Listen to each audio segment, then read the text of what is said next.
Hi, I'm Yimin Chen, the principal investigator for the project entitled Effect of Early Life Feeding Types on Neurodevelopment Mediated by the Gut-Brain Axis. It's no news to the medical community nor the general public that breastfeeding is associated with lots of infant benefits, and these commonly quoted benefits include that the kids grow up to be smarter, have higher IQ, do better in school. Well, if you comb through the literature as I have, you'll see that these claims are based on lots of human observational correlational studies. And while these studies seem very positive and reassuring, they're still simply showing correlation and not causation. It's impossible to directly study the exact mechanism on how human milk feeding improves brain development compared with infant formula in humans, to be direct. We can't just take brain samples from infant and children to conduct in-depth analyses.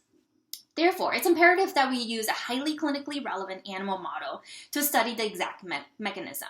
By using the neonatal piglet model, I will feed them either human milk or infant formula and look at how the different feeding types affect how tight or leaky their intestines become. And as the intestines become leaky because the cells in their intestines are not as close together, therefore bacteria in the gut can travel into the blood circulation.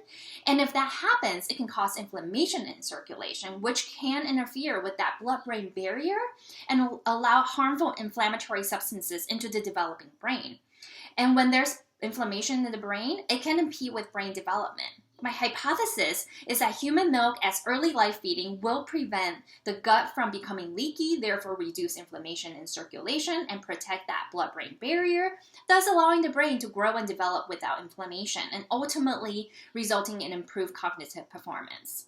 I'd like to thank the Aspen Rose Research Foundation and the generous donors for your time and consideration. I truly believe that this research can, for the first time, offer deep understanding in how early feeding exposures impact the neurodevelopmental outcomes of infants and children, which can translate to far-reaching societal effects.